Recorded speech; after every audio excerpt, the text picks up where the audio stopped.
Assalamualaikum warahmatullahi wabarakatuh. Innal hamdalillahi nahmaduhu wa nasta'inu wa nastaghfiruh wa natubu ilaihi wa na'udzu billahi min shururi anfusina wa min sayyiati a'malina. May yahdihillahu fala mudhillalah wa may yudlilhu fala hadiyalah.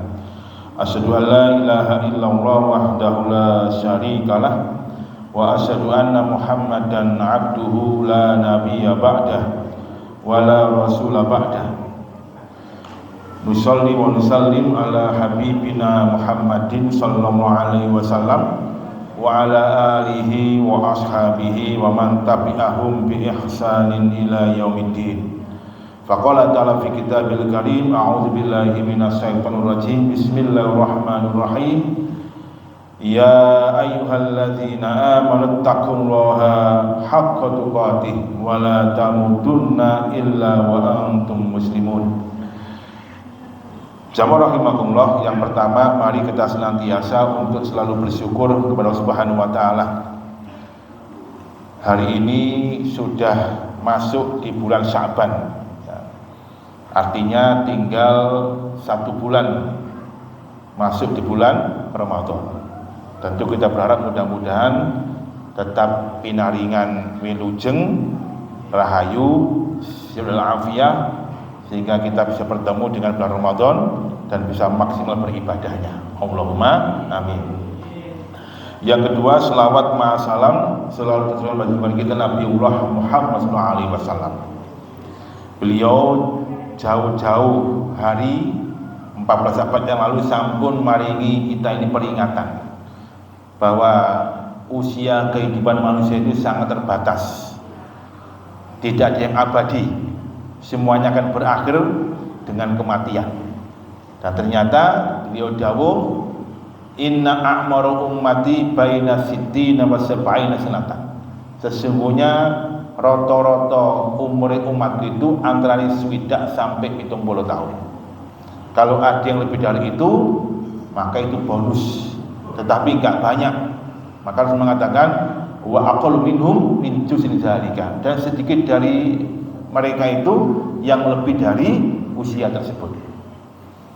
Dan ketika Allah Subhanahu wa taala menciptakan kita, tentu ada tujuannya, tidak sia-sia. Sebagaimana Allah katakan dalam surah Al-Mu'minun ayat 115.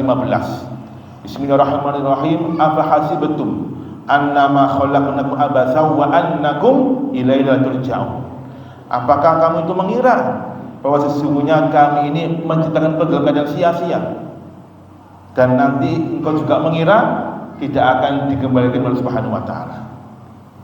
Nah, tentu kita menjawab bahwa Allah Subhanahu wa taala menciptakan kita ada tujuannya, tidak sia-sia.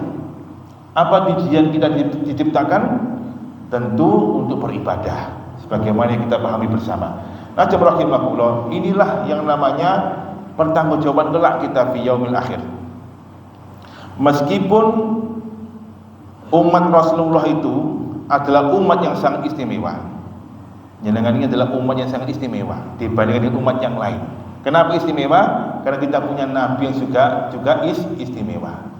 Namun demikian jemaah rahimakumullah, semuanya nanti akan dimintai pertanggungjawaban di hadapan Allah Subhanahu wa taala, dan urusannya nafsi-nafsi, dewe-dewe, enggak bisa diwakilkan.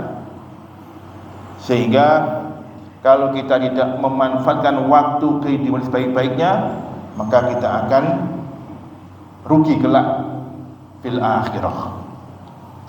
Allah sampun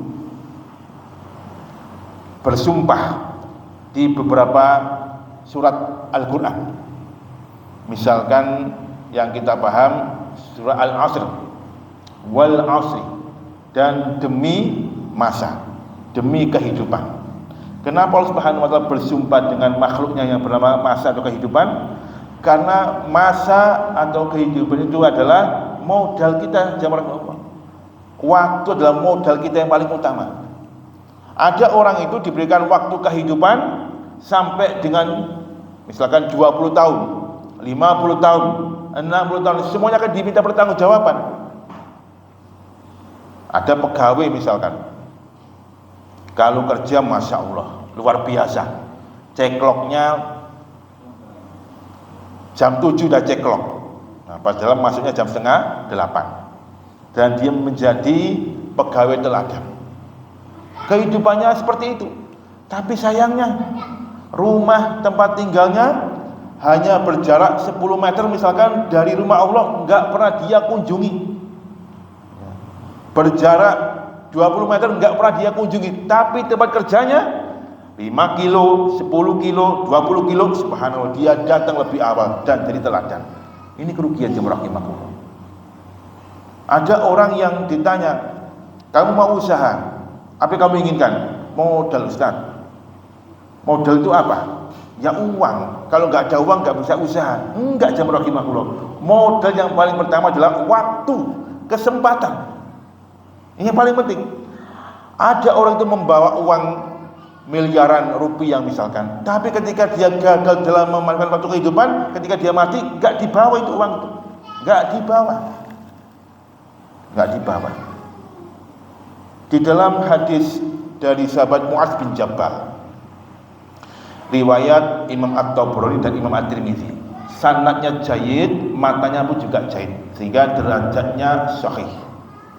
Kelak kita fi yaumil mahsyar, kaki kita ini tidak akan bisa melangkah sebelum ditanya 4 hal. Lan tazula qadama abdin hatta yus'al an arba. Tidak akan bisa melangkah 2 kaki hamba Allah itu sebelum dia ditanya tentang 4 hal. Semuanya akan ditanya, dan ini nafsi-nafsi, gak bisa diwakilkan.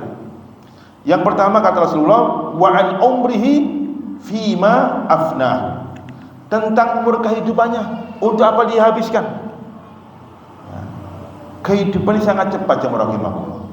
Hitungan waktu dalam pandangan kita itu jauh berbeda dengan hitungan waktu dalam pandangan Allah Subhanahu wa taala.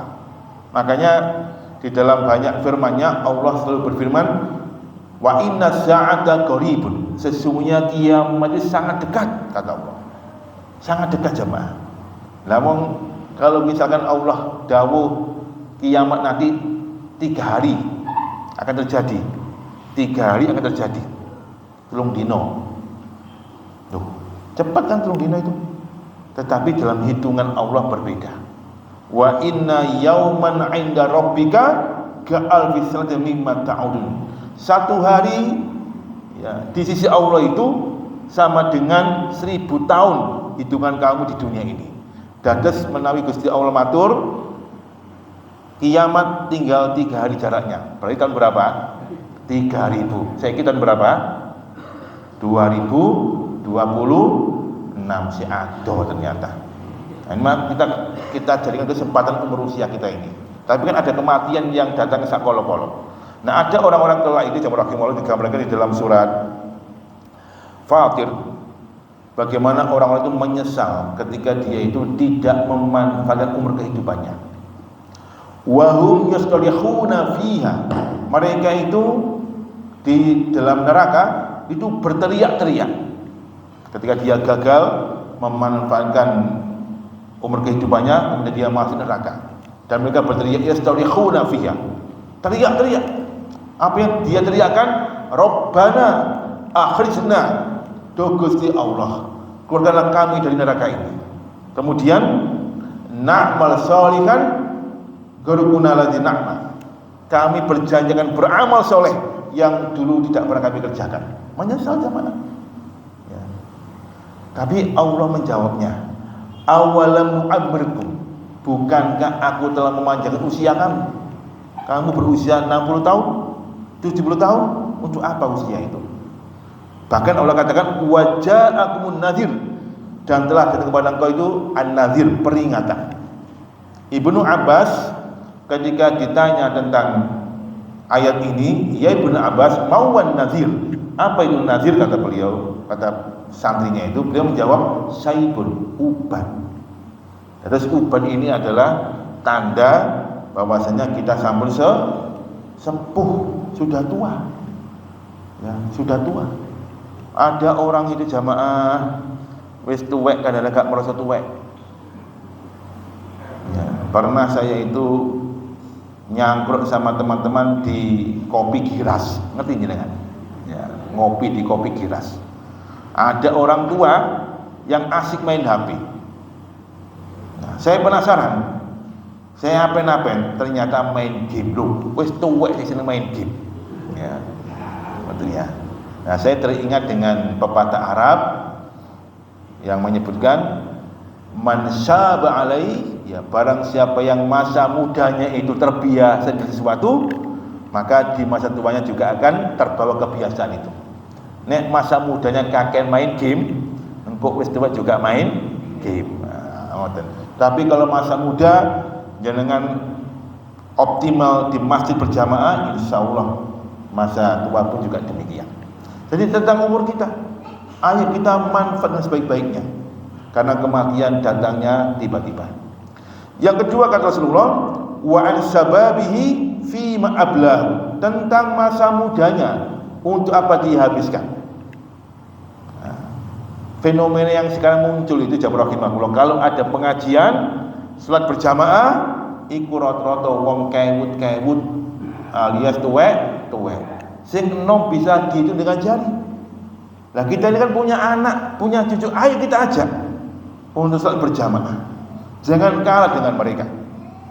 Nah, ibaratnya kenakalan itu, kemalasan seperti raksasa. Kalau raksasa itu masih kecil, kita paksa untuk anak kita lepas dari raksasa itu, belenggu raksasa, kenakalannya, ya, kemudian kemalasannya. Kita ajak ke masjid, ya, kita ajak ngaji. Engkau raksasanya udah besar dan menguasai anak kita atau putu kita, subhanallah, akan sulit untuk kita ajak ke masjid berjamaah.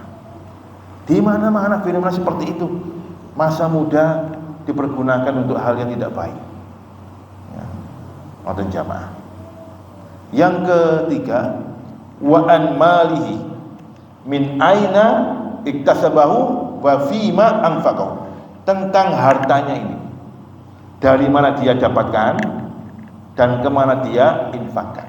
Nah, ini dua ini ternyata depan belakang ditanya.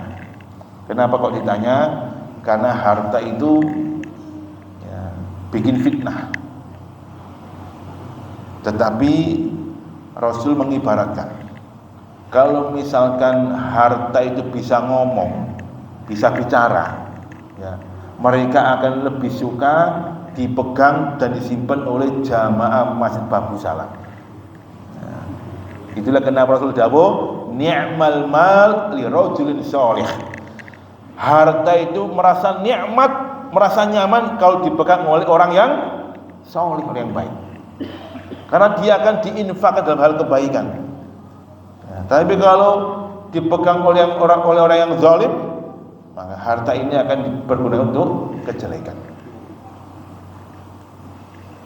Di akhir surat Al-Munafiqun, Allah juga mengingatkan tentang usia kehidupan kita dan harta kita. Harta ini adalah minallah, dari Allah Subhanahu wa taala. Allah beri kita ini kenikmatan harta dan kekayaan. Dan Allah hanya meminta sebagian, wa anfiqu mimma razaqnakum, dan infaklah dari sebagian apa yang kami rezeki kepada engkau sekalian.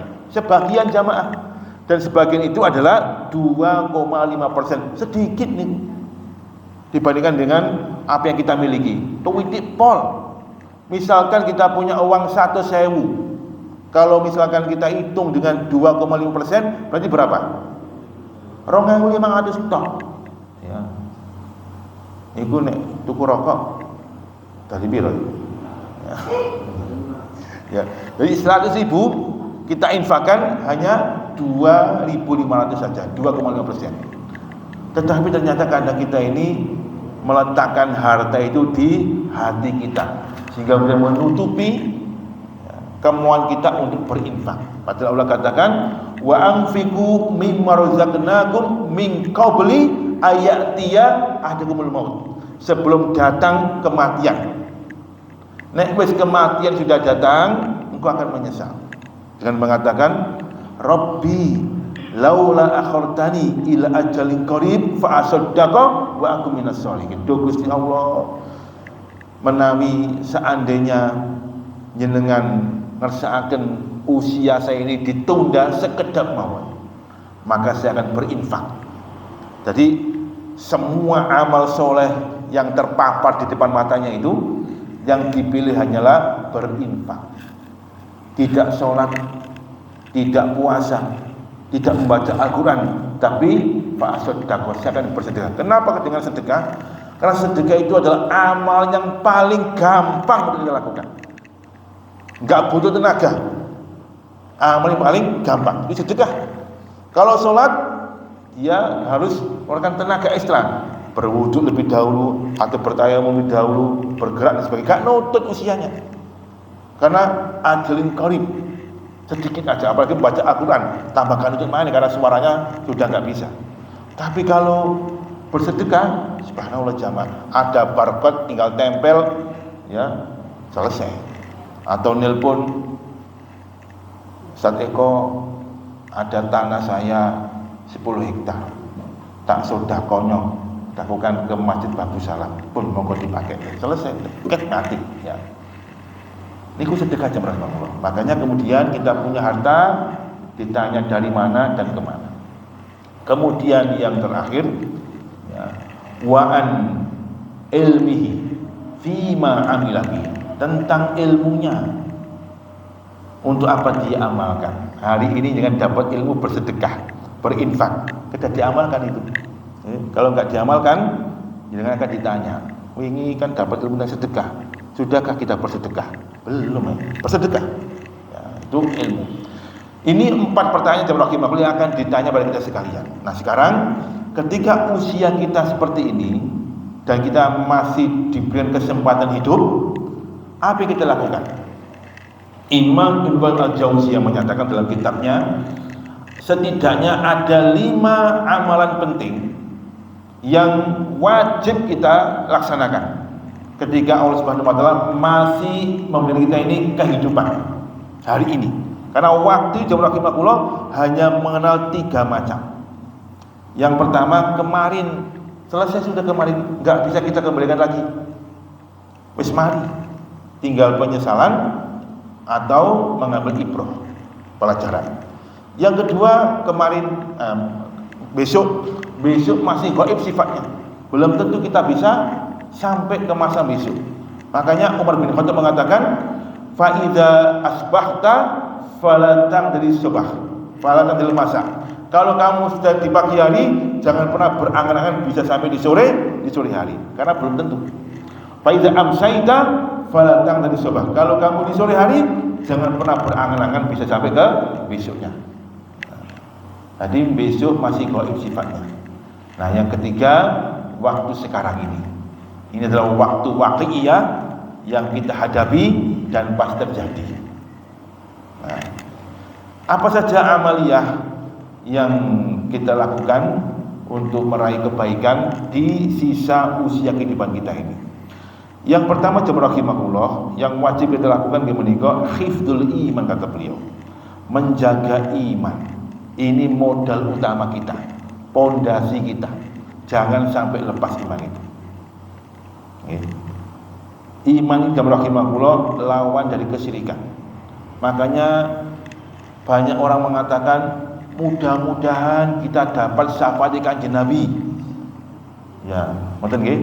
Muga-muga kita sebagai umatnya dapat syafaat Kanjeng Nabi. Tunggu dulu, imannya terjaga apa tidak? Imannya lepas apa tidak? Imannya bercampur kesyirikan apa tidak? Kalau imannya orisinil, terjaga dengan baik, maka dipastikan dia akan dapat syafaat. Sebagaimana hadis riwayat Imam Muslim dari Anas bin Malik, bahwa Rasul bersabda, inna likul nabiyyin da'watun mustajabah. Sesungguhnya setiap nabi itu punya jatah doa yang mustajabah. Setiap nabi. Fata'ajjala kulluhum, tetapi sayangnya setiap mereka itu sudah mempergunakan doa mustajabahnya itu ketika menghadapi umatnya. Nabi Ibrahim sudah mempergunakan, Nabi Nuh juga demikian, semuanya sudah mempergunakan. Fatah batu dakwati, sedangkan aku sembunyikan data doaku ini. Untuk apa? Syafa'at li ummati, untuk syafaat bagi umatku. Di akhir hadis Rasul mengatakan, fahiyana ilatun, syafaat itu akan diterima untuk umatku. Man mata la yusyrik billahi syai'an, barang siapa yang mati tidak menyekutukan Allah Subhanahu wa taala, iman terjaga. Kalau ada orang mukmin ngaku mati kanjeng Nabi tapi dia masih dalam kesyirikan, dia enggak dapat syafaat. Maka yang pertama yang wajib kita lakukan adalah hifdzul iman, jaga iman kita. Allah dawuh dalam surah Al-An'am, Bismillahirrahmanirrahim, alladzina amanu wa lam yalbisu iman bizulmin, dan orang-orang yang beriman dan iman mereka itu suci, bersih, tidak bercampur dengan kezaliman, kesyirikan. Ulaika lahumul amnu wa hum muhtadun. Mereka lah orang-orang yang mendapatkan jaminan keamanan dan mereka lah orang yang dapat hidayah. Maka jamaah, ayo kita jaga iman kita. Jangan khawatir. Nek iman yang terjaga dengan baik, jangan khawatir, dijamin masuk surga. Apalagi hari ini kita berkumpul dengan anak istri kita di dunia. Kalau semuanya menjaga iman dengan baik, nanti di surga Allah akan pertemukan. Subhanallah. Walladzina amanu, dan orang tua mereka yang beriman, wa tabassum dzurriyyatuhum biiman, dan anak cucunya juga beriman. Ya, meskipun matinya berserakan di mana-mana, ono sing mati di Madura, ono sing mati di Jakarta, macam-macam. Kata Allah, alhaqna bim dzurriyyatum, nanti di surga akan kami pertemukan kembali. Dengan catatan hifdzul iman, jaga iman. Yang pertama. Yang kedua, jemaah rahimakumullah, yaitu surat At-Taubah. Jangan pernah menunda-nunda taubat. Kita ini kan manusia yang sangat lemah, tidak sempurna. Berbuat dosa sudah pasti tentunya, baik disengaja maupun tidak kita sengaja. Tapi jangan lupakan, pintu taubat tetap terbuka manakala kita ini bertaubat. Tapi kalau kita telah bertaubat, pintu taubat pun tertutup. Makanya Allah Subhanahu wa taala berfirman di dalam surat An-Nisa ayat 17 dan 18. Dua ayat yang berpasangan ini tidak boleh kita pisahkan. Yang pertama kata Allah, a'udzubillahi minasyaitonir rajim, bismillahirrahmanirrahim. Innamat taubatu lilladzina ya'maluna su'a. Sesungguhnya taubat itu berlaku bagi orang-orang yang berbuat satu dosa. Innamat taubatu lilladzina ya'maluna su'a bi jahalatin. Jadi taubat itu hanya berlaku bagi orang-orang yang berbuat satu dosa. Su itu adalah mufrad, single. Ya.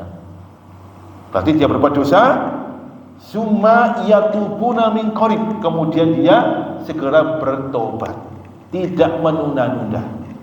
Berbuat dosa, bertobat. Dosa mana? Bertobat. Kata Allah, faulaika alladzina yatubuna alaihim, maka mereka lah orang-orang yang diterima taubat oleh Allah Subhanahu wa taala. Nah, udah jamaah, jangan pernah menunda-nunda taubat. Di ayat berikutnya Allah berfirman, walaysat taubatu lilladzina ya'maluna sayyi'at, dan taubat gak berlaku bagi orang-orang yang berbuat sayyi'at. Ini jamak, ya, banyak dosa.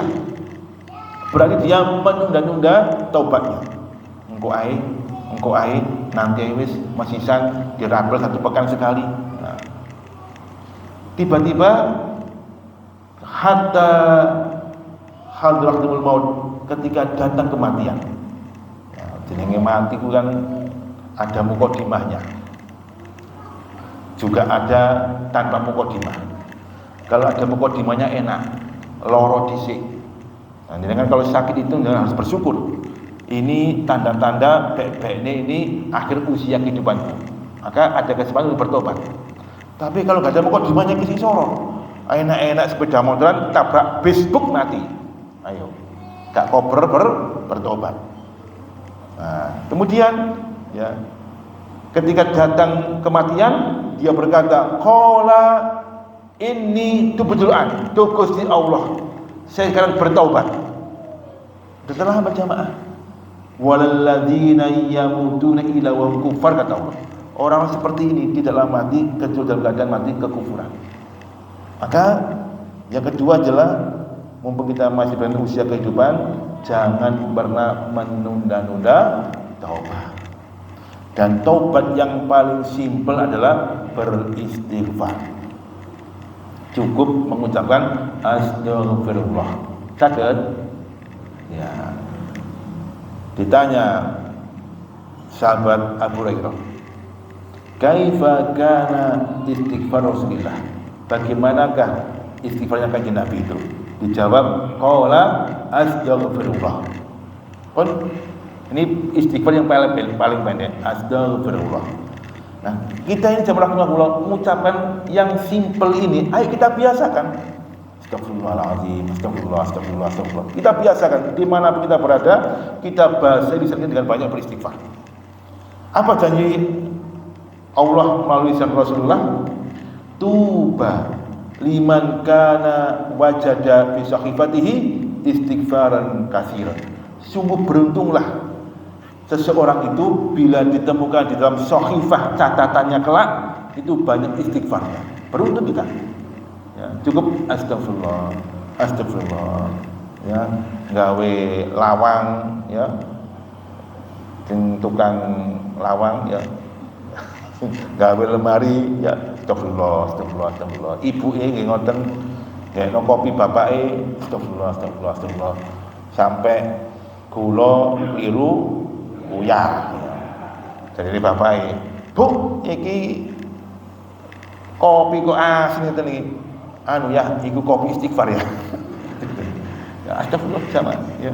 Ngenteni bangju, astagfirullah. Pun ngoten mawon. Kalau ingin lebih sempurna, di riwayat yang lain disebutkan Rasulullah istighfarnya adalah astagfirullahaladzim la ilaha illa huwal hayyul qayyum wa atubu ilaihi.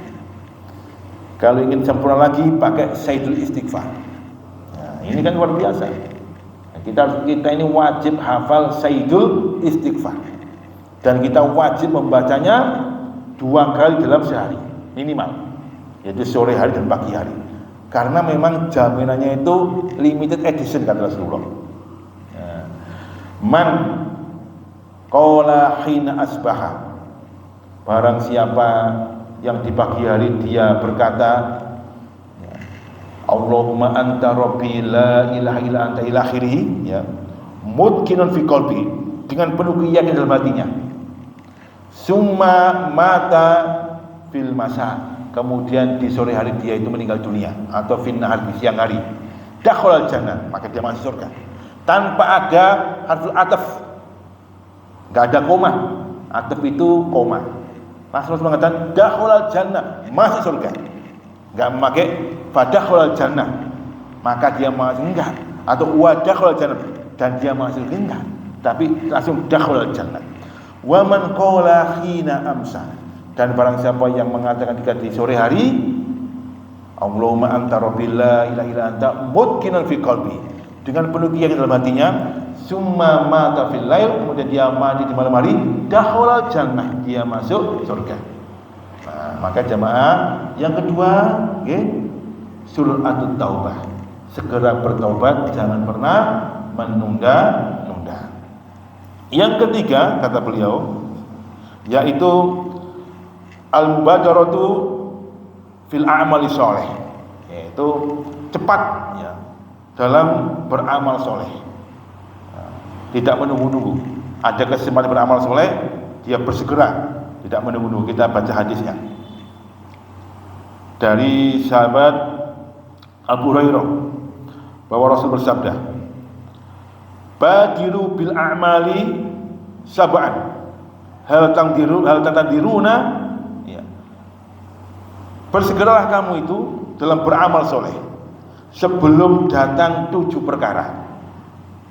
Yang pertama, illa maradun mufsidan, kamu akan menunggu yang namanya sakit yang bisa merusak kamu. Wah, wis ora tak beramal, Masa gitu. Ya. Nah, wis lores gak iso apa-apa jamaah. Sembayang mestinya ngadeg sempurna karena sakit asam uratnya dukur, terus normale kolesterol lagi dukur, nggak pernah olahraga, nggak pernah goes, ya mau mangan turu dijak goes males, ngoten nggih, kayak kok nggih. Ya. Akhirnya asam uratnya dukur, kemudian kolesterol lagi dukur, ya nggak bisa ngadeg cuma dengan sempurna, ngeleset sakit ini. Maksud kita akan beramal soleh menunggu kondisi seperti itu, sakit yang merusak, atau haruman ya, mufridan atau masa tua yang sudah melemah. Nah, wis tua kan semakin lemah, tunu-tunu ya, tunu-tunu wis gak iso sempurna lagi. Ngoten. Orang tua itu misalkan kalau dahar nggak pakai tutup, nggak pakai mulut.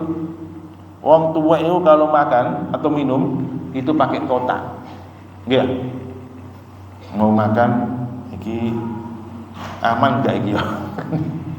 Nah, ngoten wong tua itu. Akhirnya mangane gur segompok, ya, ono sate, ono gulai, sing dipilih apa? Segompok. Ya, asin, main. Ngoten iki. Au fakron munsian atau menunggu ketika kefakiran yang melupakan. Gue enak melarat, aku tak sembahyang, ya. Atau ya ghinan mudhiyan atau kekayaan orang kaya yang keterlaluan. Mulai orang kaya kan bisa menyumbangkan diri. Mulai wis cukup aku tak sembahyang aku. Masuk itu. Atau mautan mudhizan atau kematian yang datangnya itu sewaktu-waktu. Ya. Dan terakhir au dajjal ya fasal mutazil atau ketika muncul dajjal baru kita ini bertobat. Nah, ini jamaah rahimahullah, maka mumpung ada kesempatan, kita masih sehat, kita masih kuat, jangan pernah kita tunda-tunda untuk beramal soleh. Nah. Kemudian jamaah rahimahullah, ada seorang sahabat Nabi ya, menceritakan ja'a rajul ilan Nabi, datang laki-laki kepada Rasulullah. Dia bertanya, ya Rasulullah, ayu sedaqatin afdal, sedekah seperti apakah yang paling baik itu, afdal yang paling utama?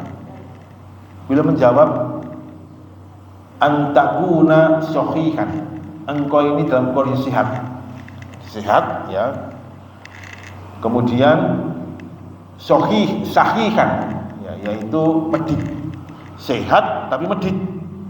Takhaful faqr, engkau dalam posisi takut kemiskinan. Ada orang, dia punya uang, dia ini sehat, dia ini medit, dia takut kemiskinan. Tiba-tiba dia bersedekah. Lah itulah sebaik-baik sedekah. Nah, ngoten nggih. Dengan pas apa ngenggep eman-emane duit, emane kira. Nah, ini bersedekah. Itu adalah momen yang terindah ketika Anda bersedekah.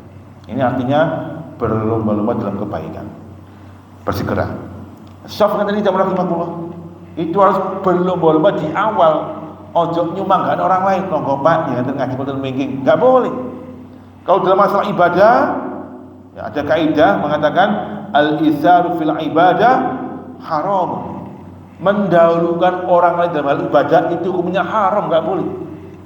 Masalah ibadah berlomba-lomba, berebutan berlomba-lomba. Soft awal siapa dulu nggak datang. Nah, bila perlu datang lebih awal supaya dapat seperti awal. Ono uang itu ya datang lebih awal tapi nggak sendenan, akhirnya diburi. Ya. Jumatan nggak ngoten Jumatan itu.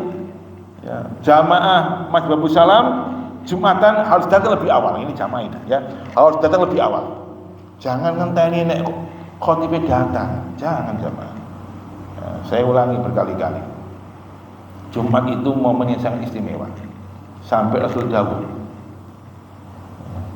idza jaa yaumul jumu'ati, kata beliau. Ini muttafaqun alaihi hadisnya, Bukhari Muslim. Idza jaa yaumul jumu'ati, ketika datang hari Jumat, waqafatil malaikatu ala abwabil masjid. Para malaikat itu sudah berdiri berjaga di depan pintu-pintu masjid. Wis ngadeg jamaah. Ya, di kono. Ya. Untuk apa malaikat itu berdiri di depan pintu masjid? Yang tubuna awal mengabsen siapa yang datang lebih awal ke masjid. Satu persatu diabsen namanya. 1, 2 diabsen oleh malaikat. Hatta idza kharajal imam, sampai ketika imam itu keluar dan dia naik ke atas mimbar, tawau sukufahu. Kitab catatannya absen malaikat ditutup rapat-rapat. Kemudian yastami'una dzikra, para malaikat duduk bersama kita mendengarkan khutbah. Artinya kalau kita datang sedangkan khotib sudah assalamualaikum warahmatullahi wabarakatuh, maka kita ini tidak masuk catatan absen malaikat. Jamaah. Maka dalam kebaikan berlomba-lomba. Yang terbaik. Jumatan nggih ngoten. Kalau Jumatan pakai baju yang terbaik. Ojo kaosan, Jumatan kaosan. Kalau riyoyo masya Allah bajunya api-api tuku. Tapi kalau Jumatan gawe baju bekas. Padahal dawuh Kanjeng Nabi, bahwa hari Jumat itu lebih mulia ya, dan lebih istimewa dibandingkan dengan 2 hari raya. Inna yaumal jum'ati afdalu minal aidaini, kata Rasulullah. Sesungguhnya hari Jumat itu lebih utama daripada 2 hari raya. Nah, maka kalau hari Jumat pakai baju yang terbaik, pakai wewangian. Jadi al-badaru bil amri sholih, berlomba-lomba bersikap dalam beramal soleh. Kemudian yang keempat, kata Ibnu Qayyim, yang wajib kita lakukan yaitu as-sabr, bersabar. Ya, bersabar. Sabar ini ada 3. Ya. As-sabru ala ta'ah, sabar dalam melaksanakan ketaatan. Jangan ngaji ngeten iki kedah sabar. Ditulis di depan kaca setiap Rabu ketiga channel pengajiannya Ustaz Nasir. Bismillah teko. Sabar ngoten iki jamaah. Ditelepon koncone, "Ayo ngopi." Enggak, aku ngaji. Nah, sabar. Yang kedua, as-sabru 'alal ma'siyah. Sabar ketika menghadapi maksiat. Ya, kemaksiatan kan luar biasa. Semuanya banyak sarannya berbuat maksiat. Nah, kita harus bersabar menghadapi maksiat itu. Nah, yang ketiga, as-sabru 'ala takdir. Sabar ketika menghadapi takdir. Ya, takdir baik kita bersabar dan bersyukur, takdir buruk ya kita bersabar. Ketika ada musibah kita bersabar. As-sabru. Nah, yang kelima jemaah rahimakumullah yang wajib kita lakukan di sisa usia kita menika al-iksaru bid-du'a wa roja, kata beliau. Jadi memperbanyak doa dan harapan kepada Allah Subhanahu wa taala. Doa ini ya jangan pernah kita lalaikan. Banyak-banyak berdoa agar Allah Subhanahu wa taala merahmati kita. Misalkan ya, datang ya, seorang sahabat Nabi menggendong anaknya. Kemudian Rasul dawuh, "Hal tarhamuhu, apakah kamu itu menyayangi anak kamu?" "Nah, Rasulullah, saya sayang dengan anak saya ini anak saya ini." Nah, maka Rasul dawuh, ya, "Fallahu ahabbu bika minka." Dan Allah itu sangat mencintai kamu, melebihi kamu mencintai anak kamu. Jadi cinta Allah itu luar biasa, melebihi cintanya kita pada keluarga kita. Maka kemudian ya, karena Allah itu sangat mencintai kita, maka jangan pernah kita untuk tidak selalu berdoa. Banyak-banyak berdoa. Nah, banyak-banyak berdoa. Setiap muslim yang ketika berdoa pasti mustajabah. Ini jamaah. Pernah saya sampaikan juga kan, ya, bahwa setiap mukmin itu kalau berdoa pasti mustajabah. Nah, di antara doa yang Rasul senangi adalah untuk menjaga usia kehidupan kita, beliau berdoa seperti ini. Allahumma ij'al khairu umri akhirah. Duh Gusti Allah, jadikanlah akhir umurku yang terbaik. Waj'al khairu a'mali khawatimahu. Dan jadikanlah sebaik-baik amal itu sebagai penutup kehidupan. Ya. Waj'al khairu ayyamin yauma alqauka fi. Dan jadikanlah sebaik-baik hariku adalah hari ketika aku bertemu engkau. Ini doa Rasulullah ya, yang beliau panjatkan setiap saat agar kita mendapatkan kebaikan di dunia wal akhirah. Najib rahimahullah, sekali lagi jangan pernah berputus asa, banyak-banyaklah berdoa dan berharap Allah Subhanahu wa taala. Ini 5 hal ya yang kata beliau agar kita jaga di sisa usia kita. Kita enggak pernah tahu jamaah, usia kita tinggal berapa tahun, enggak pernah tahu. Yang jelas setiap hari, setiap bulan, setiap tahun jatah kita berkurang dan berkurang. Maka jangan sampai dalam sisa usia kita ini wis tuwek umur 50 tahun, umur 40 tahun durung iso ngaji. Jangan sampai. Jangan malu untuk belajar ngaji. Ya. Sebagaimana Rasul dawuh ya. Gimana itu?